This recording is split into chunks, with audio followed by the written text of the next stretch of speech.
어느 날 어떤 여인이 창문을 활짝 열고 집안을 청소하려고 합니다. 그런데 그러던 중 문 밖에서 문을 두드리는 소리가 들리는 거예요. 쿵쿵쿵쿵. 그래서 이 여인이 얼른 나가봅니다. 그랬더니 행복이라고 하는 사람이 문 앞에 서 있는 거예요. 행복은 딱 봐도 행복인 거예요.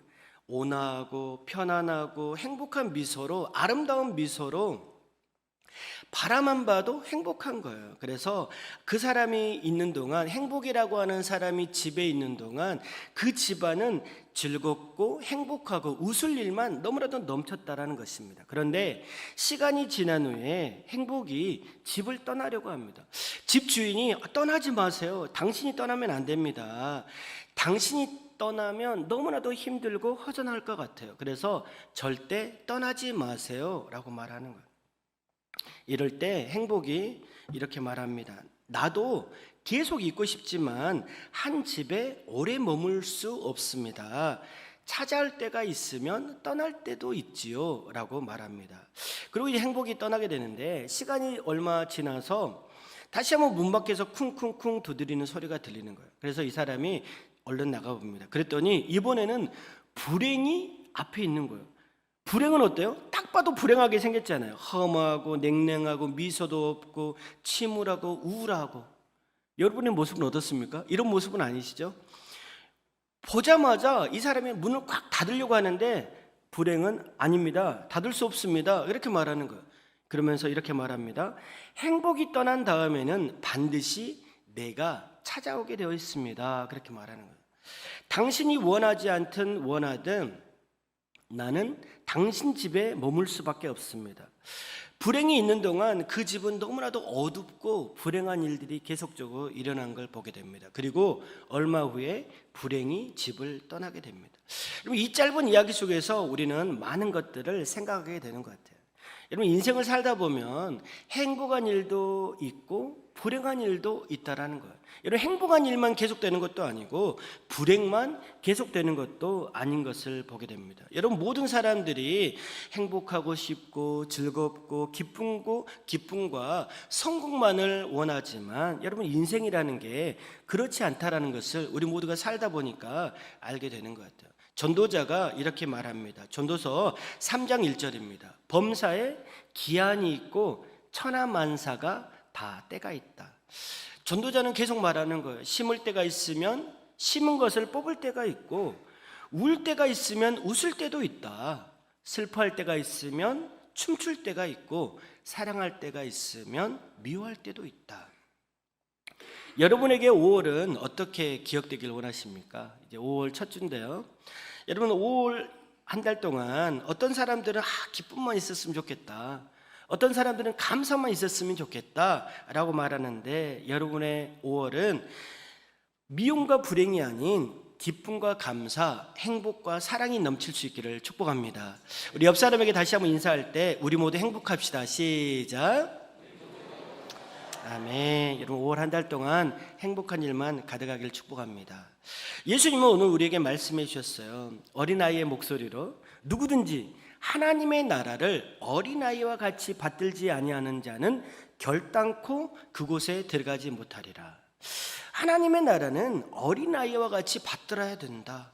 그런데 성경은 어린아이와 같은 믿음을 때로는 긍정적으로 때로는 부정적으로 우리에게 표현하고 있는 것을 보게 되는데 먼저 우리가 믿음의 부정적인 면들을 한번 살펴보고자 원합니다.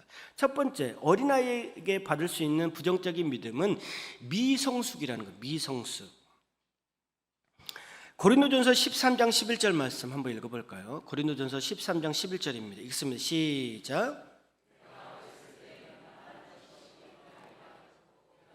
것이 어린아이와 같고 생각하는 것이 어린아이와 같다가 장성한 사람이 되어서는 어린아이의 일을 버렸노라. 여러분, 어린아이와 같은 믿음은 어떤 믿음이라고 말합니까? 말하는 것이 어린아이와 같다. 깨닫는 것이 어린아이와 같다. 생각하는 것이 어린아이와 같다. 그렇게 말하고 있다라는 거예요. 여러분, 어린아이는 말하는 것, 깨닫는 것, 생각하는 것이 미성숙하다라는 거예요. 그렇기 때문에 장성한 어른과 같은 말을 어른과 같은 성숙한 표현을 할 수가 없습니다. 그렇기 때문에 성경은 우리에게 말하고 깨닫고 생각하는 것, 어린아이와 같이 그렇게 하지 말고 장성한 사람이 되라고 우리에게 말씀을 해주고 있다는 거예요. 오늘 이 고린도전서 말씀 보면 바울은 어떻게 말하고 있냐면, 장성한 사람이 되려면 어린아이와 같이 말하고 깨닫고 생각하는 것을 어떻게 해야 된다고 말했죠? 버려야 된다라고. 버려야 된다. 여러분, 미성숙했을 때 어린아이 시절의 생각과 말, 여러분 이게 저절로 사라지는 게 아니라 뭐라는 거예요? 버려야 된다. 버려야 된다. 다시 말하면 세상에 저절로 되는 것은 하나도 없다라는 거예요. 여러분, 훈련을 통해, 교육을 통해, 습관을 통해 우리는 어린아이에서 장성한 사람으로 성장을 해 나아가야 된다는 것입니다. 그런 의미에서 우리 모두가 훈련을 통해, 말씀을 통해 계속적으로 어린아이를 벗어버리고 장성한 사람이 될 수 있기를 축복합니다. 여러분, 히브리서 5장 12절입니다. 히브리서 5장 12절 우리 말씀 한번 읽어볼까요? 시작. 내가 오래되었으므로 너희가 마땅히 선생이 되었을 터인데 너희가 다시 하나님의 말씀의 초보에 대하여 누구에게서 가르침을 받아야 할 처지이니 단단한 음식은 못 먹고 젖이나 먹어야 할 자가 되었도다. 여러분 우리들의 자녀가 한번 생각을 해보십시오.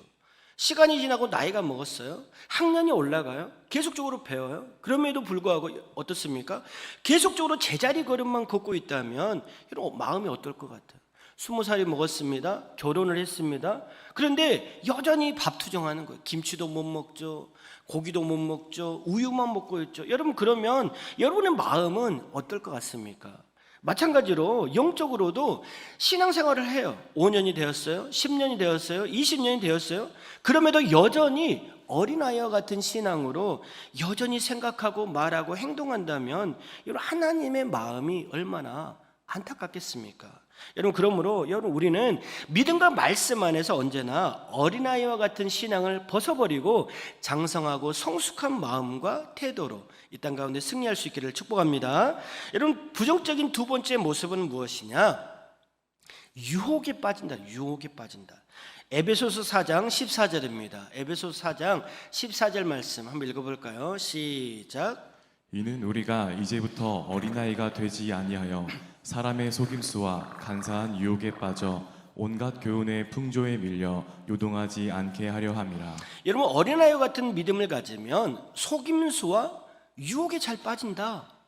세상 풍조에 밀려 요동하고 넘어질 수 있다. 그렇게 말씀하고 있다라는 거예요. 여러분, 어린아이 신앙을 가지면 유혹에 너무나도 쉽게 빠지기 때문에 어린아이와 같은 사람은 불안한 거예요. 안정감이 없어요. 한마디로 말하면 자기 주관이 뚜렷하지 않기 때문에 쉽게 유혹에 빠질 수 있다는 것입니다. 여러분, 하나님의 말씀보다는 사람들이 좋다고 하는 말들 쉽게 넘어가는 거예요. 하나님의 말씀의 우선이 아니라 세상의 교훈과 세상의 가치관대로 살아가려고 하는 것이 바로 어린아이와 같은 신앙을 가진 사람들의 특징이라는 것입니다.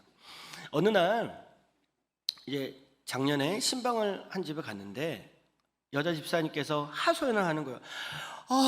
목사님, 남편이 요즘 불교 방송을 그렇게 봐요. 아니, 불교 방송을 그렇게 본다라는 거예요. 왜 그렇습니까? 여러분, 교회 다녀도 믿음에 대한 확신이 없으니까, 교회를 다녀도 하나님의 말씀이 우선이 아니니까 자기가 보고 싶은 걸 보는 거예요. 자기가 듣고 싶은 걸 보는 거예요. 여러분, 요즘 유튜브를 보시면 알고리즘이 뜨게 되잖아요. 알고리즘. 여러분이 본 것, 여러분의 관심사가 계속적으로 뜨게 되는 걸 보게 되는 거예요. 여러분은 요즘 어떤 곳에 관심이 많으십니까? 여러분, 여러분이 좋아하는 말, 여러분이 듣고 싶은 말이 아닌 하나님의 말씀의 우선대로 살아가는 여러분 모두가 될 수 있기를 축복합니다. 여러분, 세상의 주관대로 살아서는 안 된다는 거예요. 하나님의 말씀대로 우리는 살아가야 된다는 것입니다. 이솝우화에 이런 이야기가 나옵니다. 아버지와 아들이 집에 나귀가 있는데 이것을 이제 장터로 팔러 나가려고 했는데, 근데 첫 번째, 이제 아들이 이제 나귀를 팔려고 하는데 첫 번째 위에 그림 보시면 먼저 아들이 나귀에 타고 있습니다. 그리고 이제 아빠가 이제 딱 끌고 가고 있죠. 야, 그랬더니 옆에 있는 사람이 저런 불효막측한 아들이 있나? 어떻게 자기는 편하게 가고 나이 먹은 이 아버지는 이 걷게 만든가? 저런 아들, 나쁜 아들, 이렇게 비난하는 거예요. 아버지가 그 말을 듣고 그렇구나, 내가 걷고 있고 아들이 타고 있으면 사람들이 욕할 수 있겠구나. 그래서 이제 두 번째 밑에 사진 보시면 이제 아버지가 낙에 올라타는 거예요. 그리고 아들이 타게 됩니다. 자, 그랬더니 사람들이 뭐라고 할까요? 아이고, 아기가 불쌍하다. 어떻게 저렇게 아이들을 학대할 수가 있나? 이렇게 말하는 거예요.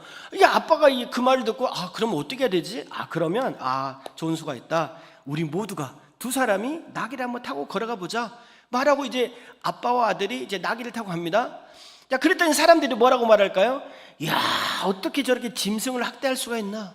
그렇게 말하는 거예요. 자, 그러자 어떻게 했을까요? 자, 그 다음 그림을 보시면 그러면 어떻게 할까? 나귀를 너랑 나랑 어깨에 메고 가자. 이렇게 나귀를 어깨에 메고 걸어가게 됩니다. 자, 그랬더니 사람들이 뭐라고 말할까요? 저런 바보 같은 사람들, 저런 바보 같은 사람들. 아니, 타고 다니는 나귀를 어떻게 저렇게 어깨에 메고 다니나? 사람들이 막 비웃는다는 거야. 그러다가 얼마 있다가 나귀가 나 못 살겠어 하다가 다리를 지나가다가 아들, 아버지, 나귀 전부 다 물에 빠지고 있는 모습을 보게 됩니다. 이런 얼마나 어리석고 주관이 없어 보입니까?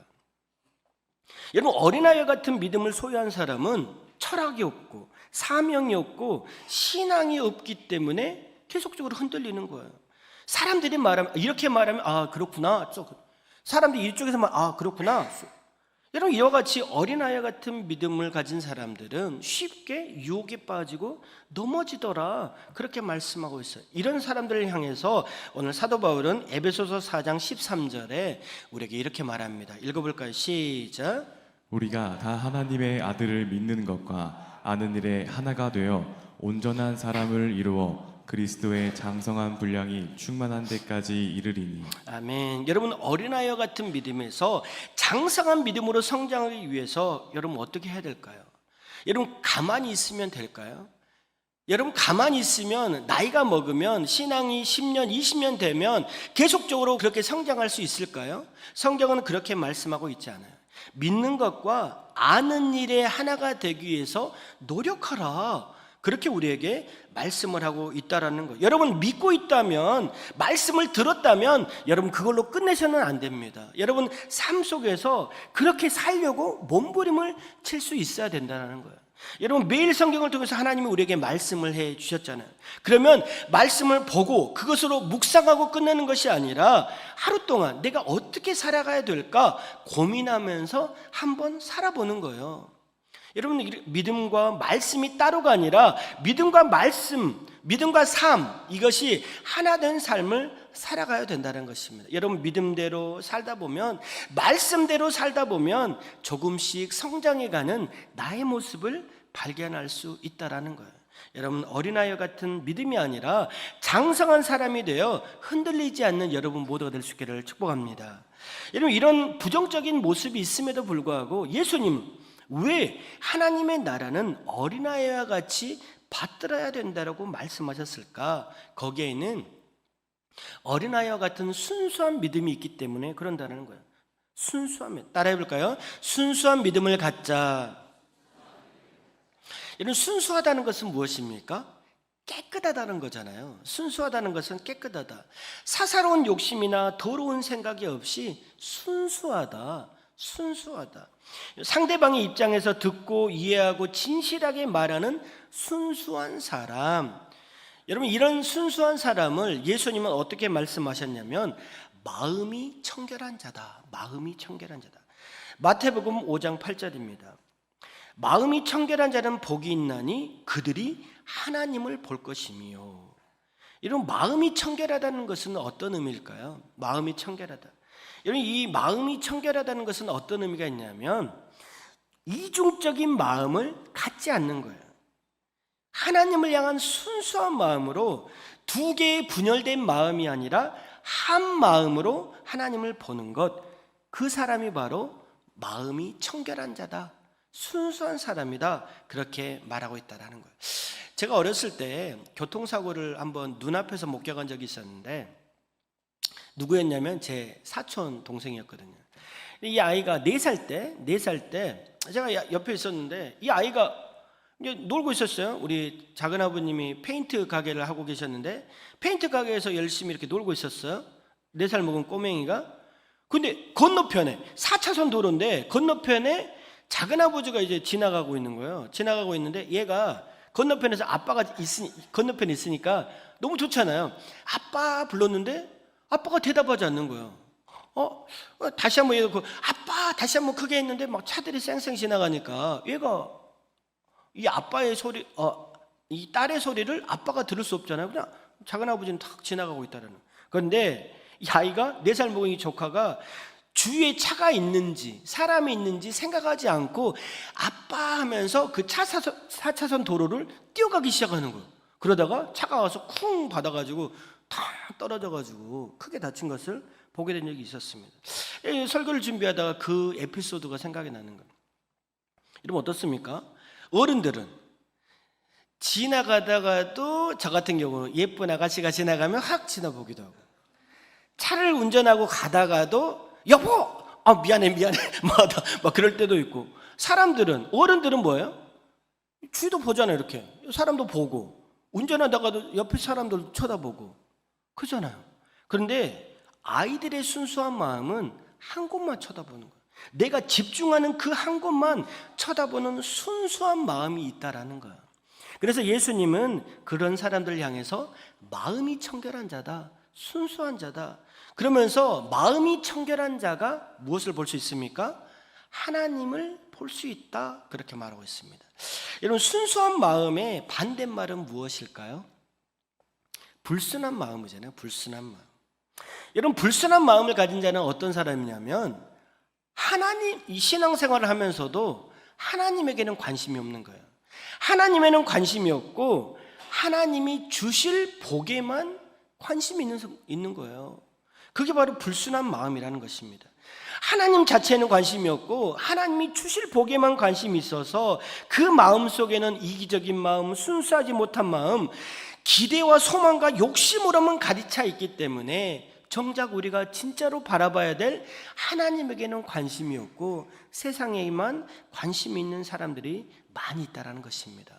여러분, 오늘 어린이 주일을 맞이해서 여러분, 우리 모두가 다시 한번 순수하고 깨끗한 마음으로 하나님과 하나님의 나라만 바라볼 수 있기를 주님의 이름으로 축복합니다. 여러분, 어린이와 같은 긍정적인 마음은 또 무엇이냐? 의지하는 태도라는 거예요. 의지하는 태도. 어린아이는 순수한 마음으로 누구만을 의지하냐면 바로 하나님만 의지한다라는 것입니다. 여러분, 어린아이에게 나타나는 또 다른 현상은 무엇이냐면 절대 의존입니다. 절대 의존. 여러분, 어린아이들은 힘이 없기 때문에 혼자서 할 수 있는 일이 없잖아요. 어린아이들은, 아주 꼬맹이들은. 그렇기 때문에 부모님을 의지할 수밖에 없습니다. 제가 아침에 딱 이렇게 출근하면서 오니까 어제 이제 일기예보에 어린이날 비가 온다 떴잖아요. 어린이날 비가 온다. 이제 한 달 전에 그렇게 약속했겠죠. 1년 중에 어린이날이 무엇입니까? 어린이들에게는 막 소망의 부푼 날이잖아요. 야, 이날은 내가 좋은 데도, 재밌는 데도 가고 맛있는 것도 먹고 즐겁게 노는 날, 아빠 어디 갈까? 그래요, 여기 가자, 이렇게 말했을 거 아니에요. 특별히 저는 좀 중학교 2학년, 이제 둘째가 중학교 2학년이어서 이제 어린이날에서 해방이 되었습니다. 그런데 이제 딱 아침에 보는데 생각이 드는 거, 이 아이들에게는 절망이겠다. 막 1년 동안 이날을 손꼽아 기다리고, 이날 선물도 받죠, 용돈도 받죠, 재밌는 데 놀러도 가죠, 맛있는 것도 먹죠. 그런데 비가 와. 오늘 생각을 해보세요. 이 아이들은 이런 마음을 갖고 있는데 비가 오니까 아빠들은 잘 됐다. 놀러 가지 않아도 되겠다. 돈 굳었다. 뭐 이런 생각할 수 있잖아요. 이게 무엇이에요? 아이들은 부모님을 절대 의존하는 거예요. 비가 오니까 우리 가지 말자 이러면 끝이잖아요. 아이들은 못 가는 거예요. 하고 싶지 않아도 아이들은 강압적으로 순종을 해야 되는 거예요. 이게 바로 절대 의존, 절대 순종이다. 근데 여러분 반대로 사춘기가 넘어서면 어떻게 됩니까? 청년이 되고 성인이 되면 우리 자녀들이 어떻게 됩니까? 독립적인 존재가 되는 거잖아요. 독립적인 존재. 그렇기 때문에 이제 자기가 원하는 대로 할 수 있는 거예요. 제가 없는 게 세 가지가 있거든요. 제가 없는 게 세 가지가 있는데, 아들이 2명 있으니까 뭐가 없습니까? 딸이 없어, 딸이. 그리고 둘째 없는 게 있는데 머리카락이 없어. 자꾸 머리카락이 빠져가지고 머리카락이. 세 번째 없는 게 있는데 뭐가 없냐면 쓸개가 없어요. 쓸개가. 제가 쓸개 빠진 사람입니다. 쓸개가 없어. 제가 이제 담속 수술을 하게 되는데, 이제 한 8년 전, 한 18년 전에 제가 담속 수술을 하게 됐는데, 새벽 2시에 배가 너무 아픈 거예요. 배가 너무 아파서 이제 병원으로 가게 되는데, 제 아내를 깨우지 않고 제가 스스로 운전을 하고 병원을 갑니다. 그랬더니 한 병원에서 못하는 거, 응급처치를 못하는 거예요. 그래서 다른 더 상급 병원으로 가서 이제 수술하게 되는데, 여러분 아프시면 어떻게 됩니까? 앉아 계신 우리 성도님들 다 성인이시니까 혼자서 할 수 있잖아요. 혼자서 병원도 갈 수 있고, 기침이 나면 따뜻한 물도 마실 수 있고, 약도 먹을 수 있잖아요. 그런데 여러분, 아이들은 어떻습니까? 어린 아이들은 부모에게 의존할 수밖에 없잖아요. 그죠? 열이 나면 해열제를 먹여줘야 되죠. 배고프면 밥을 먹여줘야 되죠. 갓난아이 되는 머리를 이쪽으로 했다가 해줘야 되죠. 울면 기저귀도 갈아줘야 되죠. 조금 크면 어떻습니까? 학교 보내줘야 되죠. 학원 보내줘야 되죠. 신발이 필요하면 신발도 사줘야 되죠. 옷이 필요하면 옷도 사줘야 되죠. 여러분, 성인이 될 때까지, 독립적인 존재가 될 때까지 계속적으로 어린아이들은 부모님의 손이 필요하잖아요. 근데 조금 크면 애들이 이렇게 말하면 얼마나 속상합니까? 엄마가 나에게 해준 게 뭐가 있어? 이렇게 말하면 제일 속상하잖아요. 여러분, 너무나도 속상해요. 그래서 이제 엄마가 어떻습니까? 야, 그래, 너 혼자 잘 가봐 하면서 문을 쿵 닫고 딱 들어가면서 아침밥 네가 차려 먹어, 이렇게 말하잖아요. 부모님들은. 내 아내가 그런다는 게 아니에요. 예, 그런데 이제 그 다음에 어떻습니까? 또 밥을 차리잖아요. 엄마들은. 이게 엄마의 마음이죠. 부모의 마음이죠. 여러분, 어린아이들은 그렇게 어렸을 때는 철저하게 부모를 의지하면서 살아갈 수밖에 없다라는 거예요. 베드로전서 2장 2절입니다. 베드로전서 2장 2절 한번 읽어볼까요? 시작. 갓난아기들 같이 순전하고 신령한 젖을 사모하라. 이는 그로 말미암아 너희로 구원에 이르도록 자라게 하려 함이라. 아멘. 여러분, 갓난아이가, 그 아이가 엄마 품에서 그 젖을 먹고 있는 장면을 생각해 보십시오. 갓난아이와 같이, 여러분, 순전하고 신령한 젖을 사모하라. 갓난아이와 같이 정말 하나님 품에서 하나님만 절대적으로 의지하면서 순수한 마음으로 그렇게 신령한 것을 사모하면서 살아가라. 여러분, 세상에 줄 수 없는 참된 평안과 안식과 소망, 여러분, 세상에 줄 수 없는 기쁨과 감사, 세상에 줄 수 없는 참된 만족과 은혜, 이 모든 것들을 그리스도 예수 안에서 여러분 누리며 살아갈 수 있기를 축복합니다. 여러분, 세상을 바라보지 마시고, 여러분, 세상을 의지하지 말고, 여러분, 어린아이와 같이 하나님만 바라보면 어떨까요? 여러분, 어린아이와 같이 하나님만 의지하면 어떨까요?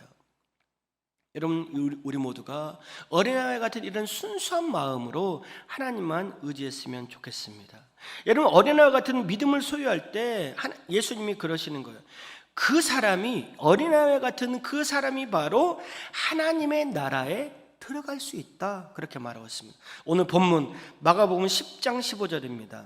10장 15절 읽어봅니다. 시작. 내가 진실로 너희에게 이르노니 누구든지 하나님의 나라를 어린아이와 같이 받들지 않는 자는 결단코 그곳에 들어가지 못하리라 하시고. 아멘. 여러분, 어린아이 같은 순수한 마음, 어린아이와 같이 의지하는 태도, 여러분, 이런 것들이 있을 때 하나님의 나라에 들어갈 수 있다, 그렇게 말합니다.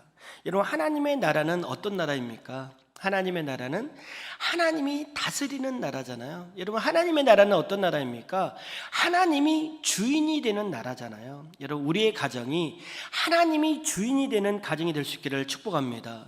우리의 직장이, 우리 교회가, 이 나라가 하나님이 주인이 되는 나라가 되었으면 좋겠어요.